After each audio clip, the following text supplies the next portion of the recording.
السلام علیکم ورحمۃ اللہ وبرکاتہ۔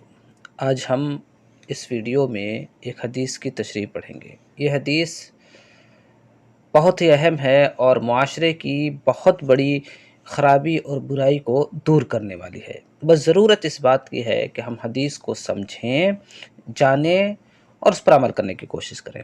دیکھیے حدیث ہے، لیس منا من خبب امراۃ علی زوجہا۔ اس حدیث کو امام ابو داؤد نے روایت کیا ہے اور اس حدیث کے راوی حضرت ابو ہریرہ رضی اللہ عنہ ہیں۔ حدیث کا مطلب یہ ہے، پہلے میں اس کا ترجمہ بتا دیتا ہوں۔ ہم میں سے وہ انسان نہیں ہے، یعنی ہمارے طریقے اسلام کے طریقے پر وہ انسان نہیں ہے جس نے کسی عورت کو بگاڑا، بھڑکایا اس کے شوہر کے خلاف۔ اگر کوئی انسان چاہے مرد ہو یا عورت ہو، کسی بھی عورت کو اس کے شوہر کے خلاف بھڑکاتی ہے، ورغلاتی ہے، بہکاتی ہے تاکہ وہ اپنے شوہر سے دور ہو جائے، طلاق لے لے، تو ایسا شخص مرد ہو یا عورت وہ اسلام کے طریقے پر نہیں ہے۔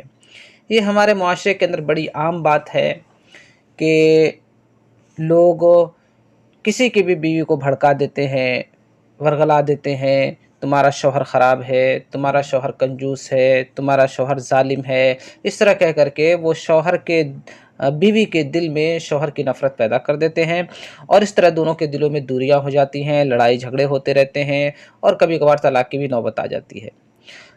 اب یہ سوال پیدا ہوتا ہے کہ یہ چیز ہوتی کن کی طرف سے؟ دیکھیے کسی کی بھی طرف سے ہو سکتی ہے۔ بعض انسان تو ایسے ہوتے ہیں جو یہ چاہتے ہیں کہ ان دونوں کے درمیان طلاق ہو جائے اور اس کی بیوی سے میری شادی ہو جائے، یا صرف دونوں کی محبت الفت اور دونوں کا بنا ہوا گھر کچھ لوگوں کو دیکھ کر اگر حسد اور جلن ہوتی ہے جس کی وجہ سے اس قسم کی حرکت کرتے ہیں تاکہ ان کا گھر ٹوٹ جائے اور بکھر جائے۔ اس میں ضروری ہے کہ عورت کو بھی سمجھداری سے اور عقل مندی سے کام لینا چاہیے۔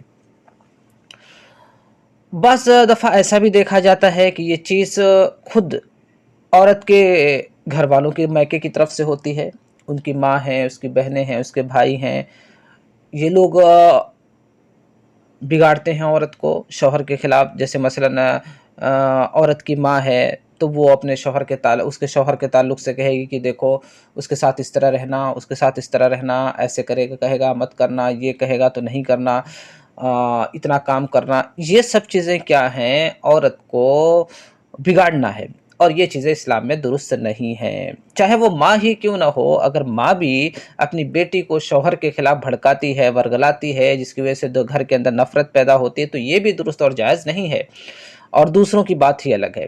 اور اگر بہنوں کو بھی دیکھا گیا ہے، وہ بھی اپنی دوسری بہن کا گھر تک اجاڑ دیتی ہیں، ان کو ورغلا کر بھڑکا کر اس کے شوہر کے خلاف۔ جب گھر اجڑ جاتا ہے تو اپنے تو کنارے ہو جاتی ہیں اور بربادی اس کی بہن کی ہو جاتی ہے۔ اس وجہ سے بہت ضروری ہے کہ عورت بھی خود غور و فکر کرے کہ میرے لیے کیا بہتر ہے اور کیا بہتر نہیں ہے، دوسروں کے چکر میں آنے کے بجائے۔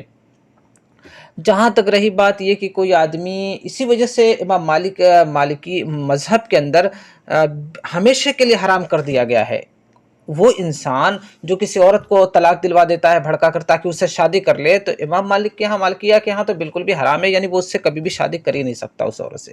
وہ ایک الگ بات ہے کہ اس کے بارے میں اور بھی اختلاف ہے، لیکن یہ کہ ان کے ہاں تو انہوں نے اسی لیے حرام کر دیا تاکہ اس راستے کو ہی بند کر دیا جائے، تاکہ کوئی آدمی کسی عورت کو کسی کے شوہر اس کے شوہر کے خلاف نہ بھڑکائے، اس لیے کہ بھڑکا کر طلاق دلوا بھی دے تو اس سے شادی نہیں کر سکتا ہے۔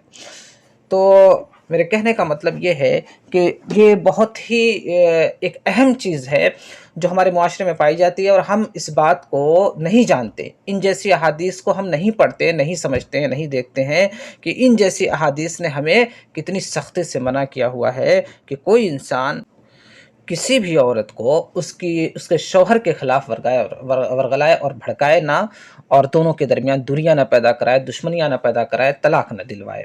تو ایک بار پھر سنیے، لیس منا من خبب امراۃ علی زوجہا۔ ایسا انسان اسلام کے طریقے پر نہیں ہے جس انسان نے، چاہے وہ مرد ہو یا عورت، کسی بھی عورت کو اس کے شوہر کے خلاف ورغلایا، بھڑکایا اور دونوں کے درمیان دشمنی پیدا کرائی یا طلاق کرا دی۔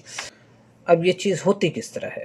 تو ایسے کہ اس کے سامنے اس کے شوہر کی برائیاں کی جاتی ہیں، یا پھر اس کے سامنے کسی غیر مرد کی تعریف کی جاتی ہے کہ وہ بڑا اچھا ہے اور